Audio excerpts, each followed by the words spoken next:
बोलो जयकारा बोल मेरे श्री गुरु महाराज की जय।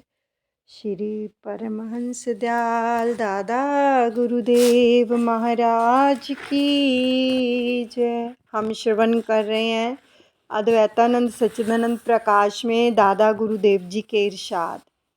भजन व फिक्र 56 से हम शुरू कर रहे हैं। 56 इरशाद है जो बहुत बड़ा था, तो आधे हमने इरशाद श्रवण किए थे। अब 56 से ही शुरू कर रहे हैं। बड़े प्रेम से श्रवण करेंगे। फरमाया दादा गुरुदेव ने, अलबत्ता इनमें से जो सच्चे इरादतमंद विश्वासी जिज्ञासु होते हैं, उन पर संत महात्मा घर के अपना ज्ञान प्रकट कर देते हैं। जो इंदा या बंदा, उनको भी भजन का तरीका और रास्ता बतला देते हैं, लेकिन उनके सच्चे दरबार में जिज्ञासुओं से ना चढ़ावा मांगा जाता है, ना भेंट पूजा तलब होती है। भजन का तरीका भी ऐसा सहज व आसान और सीधा होता है कि बहुत लोगों का तो उस पर निश्चय ही नहीं जमता। उल्टे यह समझते हैं कि उन्होंने हमको टाल दिया। हमने ऐसी मेहनतें और मुशक्क़तें उठाई और रुपया बर्बाद किया, तीर्थ व्रत चरित जप तप हज जकव सब कुछ किए, भला जब उससे सच्चिदानंद प्राप्त ना हुआ तो फिर इससे क्या होना है। इस तरह से अविश्वासी खिसक जाते हैं। और कुछ ऐसे शख्स होते हैं जो अपनी उम्र दर्जा व मर्तबा का लिहाज करके महात्माओं की बताई हुई युक्ति के निर्देशानुसार मुर्शिद कमाई नहीं करते, बल्कि अपनी विद्या और बुद्धि से उसमें जो है कतर बयोंत करके और कुछ किताबों की देखी व कही बातों से काट छांट करके नई युक्ति तजवीज़ जो है कर लेते हैं। और ये समझते हैं कि महात्मा का बताया हुआ तरीका तो तब्दीलियों के वास्ते है। मौजूदा हालत के मुताबिक और कुछ कार्रवाई करने से जल्द बराबरी यानी उद्देश्य पूर्णता नहीं होगी। तो एक तरीके की बजाय 2-3 तरीकों को मिलाकर साधने से काम अच्छा चलेगा, मगर वे ये नहीं समझते हैं कि ऐसा करने में अक्सर वह नुक्ता या राज हाथ से जाता रहता है और 2-4 तरीकों की बजाय एक भी नहीं हो सकता। एक ही साधे सब सधे और अब साधे सब जाए, ये बात हो जाती है। अलबत्ता जिसने संतों पर एतकाद रखा और जिसने उनके बताए हुए तरीकों पर अमल किया, उसको तो परमानंद और सच्चिदानंद सब कुछ हासिल हो जाता है। दीगर अवतार और आचार्य और पैगंबर व ओलिया देश व काल के लिहाज से मुख्तलिफ ताकतें लेकर प्रकट होते हैं और ज़रूरत के लिहाज से उन ताकतों को काम में भी लाते हैं। यानी जो भी दादा गुरुदेव फरमा रहे हैं, जो भी अवतार आचार्य पैगंबर व ओलिया जो भी प्रकट होते हैं, उनके साथ ताकतें होती हैं और वो उन ताकतों को काम में भी लाते हैं। जैसे अरब व आज़म वगैरह के बशिंदे बड़े सख्त गिर थे और उस वक्त कुछ सख्ती की ज़रूरत भी थी, तो हजरत मोहम्मद साहब उसी किस्म की ताकत लेकर जाहिर हुए और उन ताकतों को ज़रूरत के वक्त काम में लाए। यानी जो शख्स राजी खुशी से सन्मार्ग पर ना आए, उनके ऊपर जहाद करने का हुक्म दे दिया और हत्याएं करके उनको रास्ते पर लाने का प्रबंध किया। लेकिन बाद में जो बुजुर्ग और ओलिया प्रकट हुए, उन्होंने इस किस्म की ताकत से काम नहीं लिया, बल्कि पीरी मुरीदी और इसी तरह की दूसरी सतोगुनी कार्रवाई अमल में लाए। तो ऐसे ही श्री कृष्ण महाराज सब तरह की ताकतों से पूर्ण थे, 16 कला का अवतार माने गए, यानी 8 बैरूनी यानी बाहरी और 8 अंदरूनी यानी जाहिरी व बातिनी कुल ताकतों से पूर्ण थे। और वक्तन फवक्तन सबको काम में लाए। जहाँ सतोगुनी अमल से काम ना चला, वहाँ रजोगुनी से काम लिया, और जहाँ रजोगुनी से काम पूरा होता ना दिखाई दिया, तो वहाँ तमोगुनी कार्रवाई जारी कर दी। गरज जो मसलहत वक़्त यानी समय के अनुसार देखकर सब ताकतें काम में लाते रहे, क्योंकि उनको फौजी, माली व जिस्मानी तीनों किस्म की ताकतें हासिल थी श्री कृष्ण महाराज जी को। और श्री वेदव्यास जी महाराज इस किस्म की ताकतें काम में नहीं लाए, और उन ताकतों को काम में लाने का जो जखीरा और तमाम भी उनके पास कुछ नहीं था। ना लड़ने को फौज थी, ना राज करने को खजाना था, और ना जिस्मानी ताकत थी, इसलिए उनकी सब कार्रवाई बिल्कुल सतोगुनी थी श्री वेदव्यास जी की। तो मिसल मशहूर है कि ज़बरदस्त का ठेंगा सिर पर, इसलिए जो मान्यता और प्रतिष्ठा श्री कृष्ण जी की हुई, वह श्री व्यास जी की नहीं हुई। इसलिए श्री व्यास जी ने अपने तहरीरों और इल्म को श्री कृष्ण जी से मंसूब किया है, यानी महाभारत तमाम व कमाल उन्होंने लिखी थी। भागवत गीता भी उसी किताब का एक पर्व यानी बाब है, मगर उसको ज़्यादातर मकबूल बनाने के लिए श्री कृष्ण जी महाराज के नाम से प्रकट किया गया है। सो इस तहरीर को उनका तजर्बा और उपदेश गिना है। इसी तरह से आजकल यानी कलयुग में जो महात्मा प्रकट हुए हैं, उन्होंने भी सिर्फ सतोगुनी ताकत से ही काम लिया है, और जीवों की हालत पर दया और कृपा करके ख़ास उस वक्त के वास्ते जो तरीके मुनासिब और काबिले अमल जो है दरामद समझे हैं, उनको विचार करके जारी किया है। तो सच्चे जिज्ञासुओं और परमार्थियों के फ़ायदा और उनको शौक़ पैदा करने और गुमराही और बेअतकादी से बचने के संक्षिप्त तरीके दर्ज किए जाते हैं। मगर ये याद रखना चाहिए कि बग़ैर रहनुमाई यानी मुर्शिद और उनकी किसी भी युक्ति के कमाई सिद्धि नहीं हो सकती है। फिर एक रोज़ इरशाद हुआ कि हर शख्स में अलहदा अलहदा किस्म के मैलाने तबई यानी स्वाभाविक गुणावान गुण होते हैं, और गुण और अवगुण होते हैं। कोई शराब का आदी है, तो कोई अय्याशी का और इच्छुक है, और कोई योग में सरगर्म है। कोई तप का शौक़ वाला है, तो यह मैलाने तबई उसके किसी ख़याल या किसी काम या किसी बात के बार बार जो है प्रवृत्त करते रहने से पैदा होते हैं, और वे आदत बन जाते हैं। जो आदतें किसी काम या बात की वजह से पैदा हुई हैं, और जिनका ताल्लुक़ किसी बाहरी वस्तुओं से है, उसकी ख्वाहिश किसी कदर पूरी हो रहती है, मगर ख़याल में जो ख्वाहिश है उसकी अमली शक्ल इतनी जल्द नहीं बनती, इसलिए उसका सिलसिला चलता है। सिलसिला तो कर्म और बात का भी चलता है, वे भी संस्कार रूप से मन में मौजूद रहते हैं, मगर ख़याल से संस्कार के दिल में जो अधिकतर पैदा होते रहते हैं, जैसे शीशे में जो है अक्स आकर कायम होता है, तो पैसा ही उनका लतीफ़ अक्सर जो है मन में ठहर जाता है। जब तक उनमें कमज़ोरी रहती है, तो वे दबे पड़े रहते हैं, और मुआफ़िक हालतों और सूरतों के पैदा होने से उनमें जब मजबूती आ गई, तो फिर ये काम करने लग जाते हैं, और ख्वाहिशों का सिलसिला शुरू हो जाता है। एक कर्म या ख्वाहिश के सिलसिला में दूसरे कर्म और दूसरी ख्वाहिशें पैदा होती जाती हैं।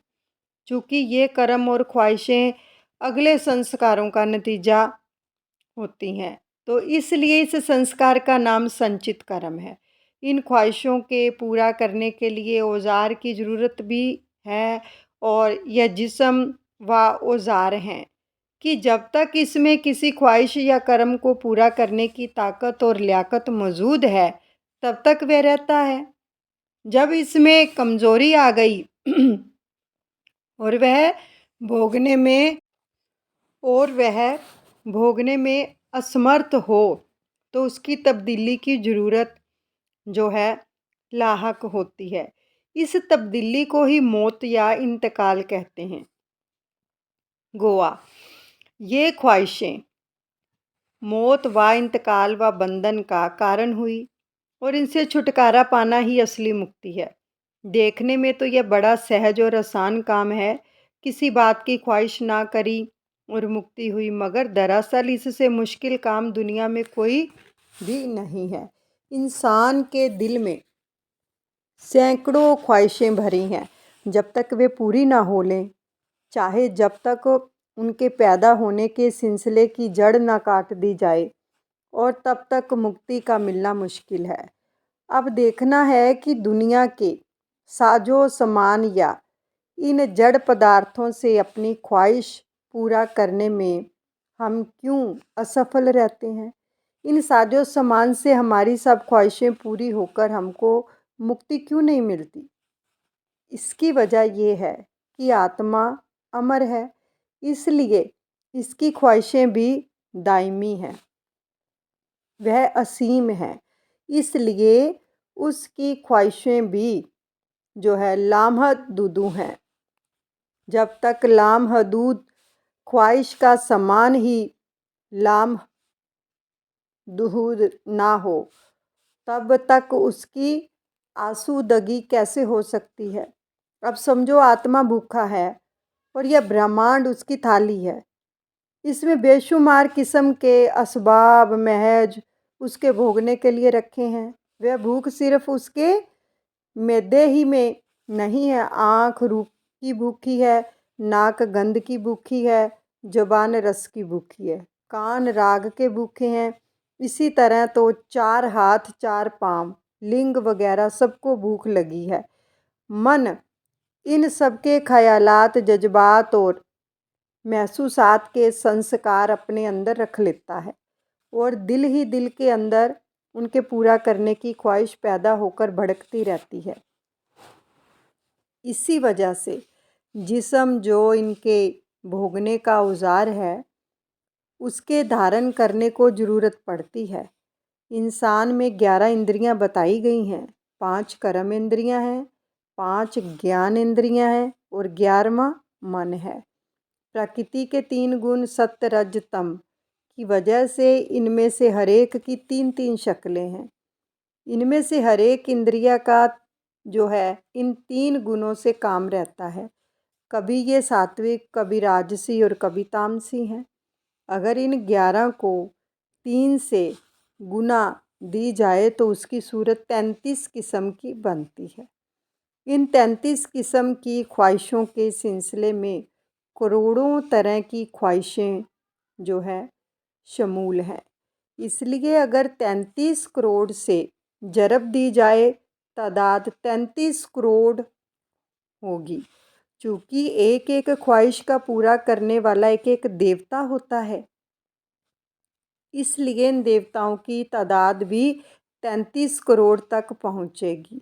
और 24 तत्वों की तरकीब बाहमी से जो रगबत, नफ़रत, आराम, तकलीफ़, मौत, ज़िंदगी, पैदाइश को 7 हालतें यानी विकार पैदा होते हैं, जिसका जिक्र भागवत गीता के अध्याय के 13वें मंत्र 7 में इनको बसूरत सिफर पढ़ाया जाए तो भी 33 करोड़ का जो अंक है वह बनता है। तो इस तरह पर आकाश, पवन, अग्नि, जल, पृथ्वी, मन व बुद्धि ये 7 प्रकृतियाँ हैं। इनको 3 गुणों से अगर ज़रब दी जाए तो 21 का अंक बनता है। चूँकि मखलूक़ात यानी सृष्टि के जीव 4 किस्म के हैं, ज़ेरज, अंडज और स्वेदज व उदिभज, इसलिए 21 को 4 से ज़रब देने पर 84 का अदद बनता है। 5 तत्व जिनको जड़ व मुतहरक यानी चेतन माना गया है, बतौर सिफर पढ़ा जाए तो 84 लाख का अदद पैदा होता है। ये भी 84 लाख यूनी मानी गई हैं। बस देखो, जहाँ इस कदर बेशुमार ख्वाहिशें हों वहाँ उनके पूरा होने की कौन उम्मीद है। यही वजह है कि भोगों को भोगकर निजात हासिल करना या उन ख्वाहिशों के सिलसिले को जो है करना कठिन काम है। तो इनके सिलसिले की जड़ काटकर मुक्ति अलबत्ता हासिल हो सकती है। उसकी जो तरकीब ये है कि यह मन जो तमाम ख्वाहिशों का भंडार है, उसकी हद से पार निकल जाएं, और उससे पार निकलने के वास्ते जो मुक्ति या तरकीब महात्माओं और बुज़ुर्गों ने निकाली है, उसके रफ्ता रफ्ता लगातार तौर पर अभ्यास करने से बेशक यह काम पूरा हो सकता है। अब इस मतवातर रफ्ता रफ्ता अभ्यास करने का नाम ही क्रम यानी सिलसिला है। यानी जिस तरह सिलसिला से बंधन हुआ, उसी तरह सिलसिला से टूट जाएगा। अगर यक बारगी बंधन हुआ होता तो यक बारगी टूट जाता है। तो फिर फरमाया कि ऐसी रिवायत मशहूर है कि मंसूर को सूली दी गई और उसका खून गिरा तो उससे भी अनहलक की आवाज़ निकलती है। तो ऐसा भी सुनने में आया कि मौलाना जो रूम उसका कुछ खून एक शीशी में भरकर अपने घर ले आए थे। एक कवारी लड़की ने शरबत समझकर उस खून को पी लिया और उसको गर्भाधान रह गया। बाद समाप्ति नियत अवधि हजरत शम्स तबरेज उसके वतन से पैदा हुए। जब बड़े हुए तो उन्होंने मौलाना साहब की कुल किताबें दरिया में डाल दी, और जब मौलाना साहब ने गुफ्तगू की तो उनकी जहानत यानी बुद्धिमता और आत्मज्ञान को देखकर अकल हैरान हो गई और उनको अपना मुर्शिद यानी गुरु तस्लीम कर लिया। तब हजरत शम्स तबरेज ने कुल किताबें उनकी दरिया से निकाल कर दिखाई। यह क्या है? इल्म मन में होता है, सफ़ीने में नहीं होता। फिर फरमाया कि हजरत जो मुहिउद्दीन इब्न अरबी ने परिक्रमा मक्का में देखा कि जो जरारत हवा में जानदारों की सूरत में उड़ते फिरते हैं, उनको देखकर दरियाफ़त किया कि आप कौन हैं? तो जवाब मिला कि हम 5000 आदम हैं जो पेशातर गुजर चुके हैं। और कुतुब मजहब इस्लाम में लिखा है कि 1,24,000 वली व पैगंबर पैदा हो चुके हैं। लेकिन हजरत मोहम्मद साहब के ज़माने से अब तक को देखा जाए तो इतने थोड़े अरसे में इतने पैगंबरों का पैदा होना अजीब सा मालूम होता है। बल्कि इससे यह बात पैदा होती है कि हजरत के ज़माने से पेशातर भी पैगंबर होते आए हैं। फिर फरमाया कि किताब गुलदस्ता करामत में लिखा है कि हजरत गौसुल आज़म अब्दुल कादिर जिलानी एक दिन अकेले जोशे यानी आंतरिक आवेश में व जज्बे इलाही की हालत में जंगल को चले गए। दरिया के किनारे याद इलाही में मशगूल थे कि चंद जो मस्तूरात यानी कुछ स्त्रियां गांव से दरिया पर पानी भरने आई।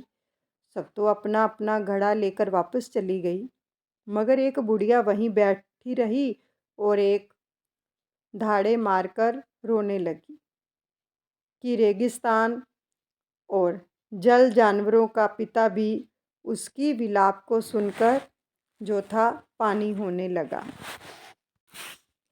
तो हजरत के कान में भी जब इस दर्द की आवाज़ पहुंची तो वो बेताब हो गए। तो इतने में हजरत का एक मुरीद आपको ढूंढता पहुंचा।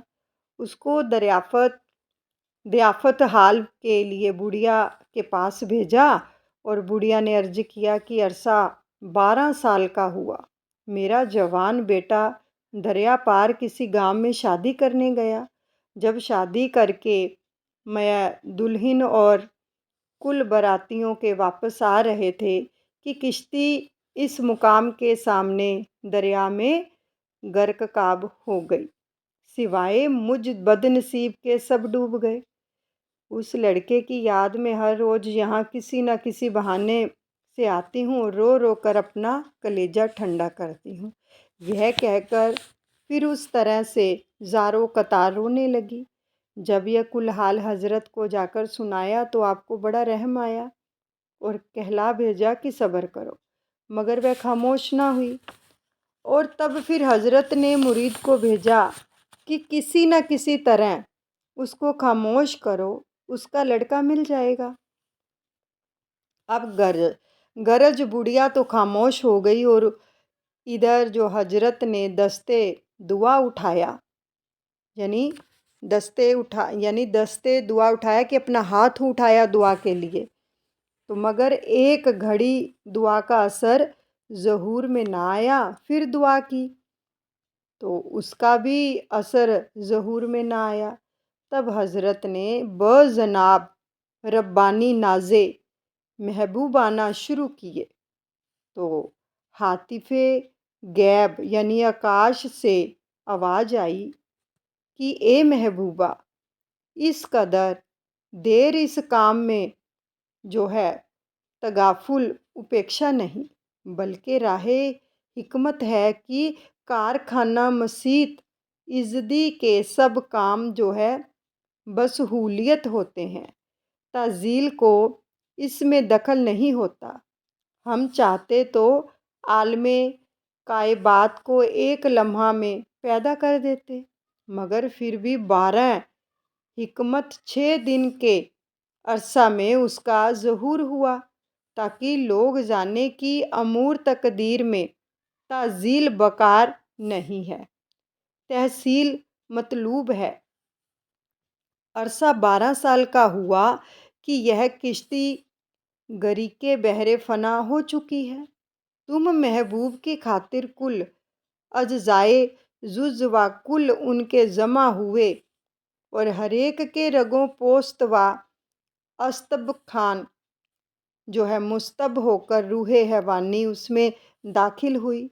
और इतने वर्षों से मुर्दा को किस वक्त हयात और ज़िंदगी का लिबास पहनाया गया। जब कुदरत मुझ कादिर हकीकी को देखे कि किस तरह से वह किश्ती जिसका कि निशान आलमे वजूद जात में मौजूद ना था, उसी मुकाम में से यहाँ गर्क हुई थी, निकलती है और किश्ती के सवार बकुदरत परवरदिगार जिंदा होते हैं। फिर वह किश्ती मैं कुल सवारों के उसी मुकाम से जहाँ डूबी थी निकली और बुढ़िया अपने मुर्दा लड़के को फिर जिंदा पाकर बहुत खुश हुई। फिर फरमाया कि राजा जनक एक दिन रोटी खा रहे थे और उनका जो रसोइया था गरम गरम रोटी पका कर देता जाता था। तो रसोइये ने गरम तवे को बजाय चिमटे के हाथ से पकड़ लिया, जिससे उसका हाथ जल गया। अब राजा की जुबान से निकला कि अरे राक्षस। यह सुनकर रसोइया बोला कि महाराज, आपका वचन मिथ्या तो ना होगा। अब मुझको राक्षस तो बनना पड़ेगा। अब मेरी मुक्ति की तदबीर भी बतलाइए। राजा बोला कि कलयुग में तुम सुथरे का शरीर धारण करोगे और हम नानक का शरीर धारण करेंगे, उस वक्त तुम्हारी मुक्ति होगी।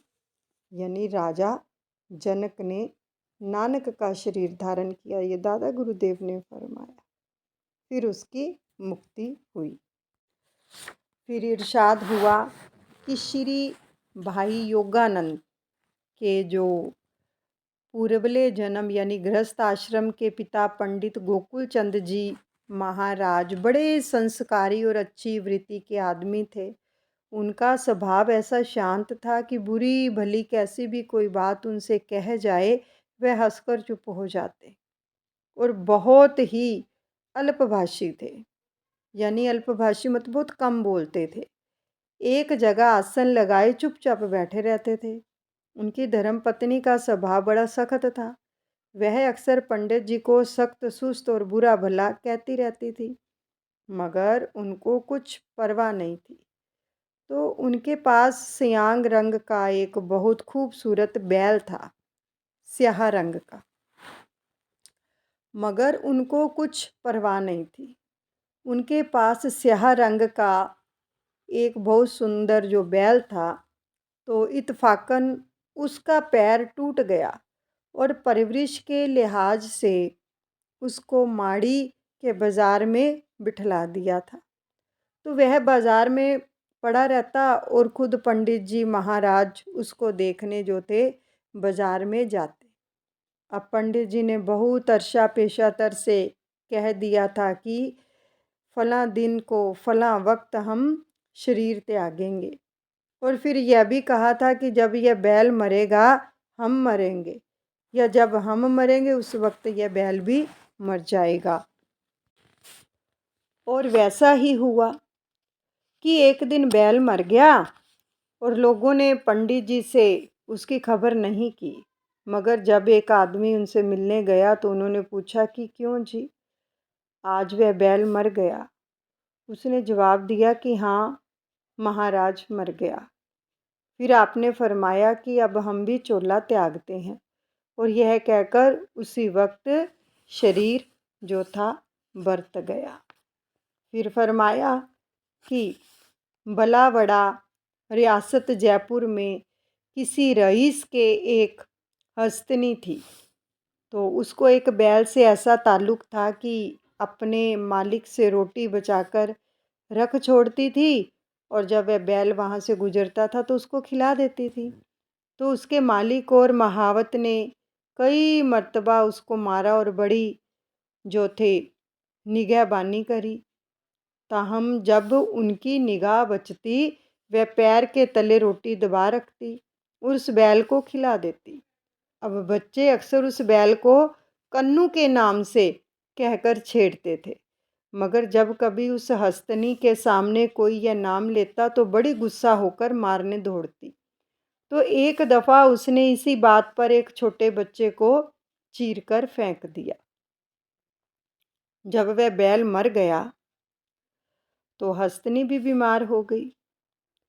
तो उस हालत में भी, जबकि उससे चला नहीं जाता था, अगर कोई उसके सामने कन्नू कह देता तो मारे गुस्से के चक्कर खाने लगती थी।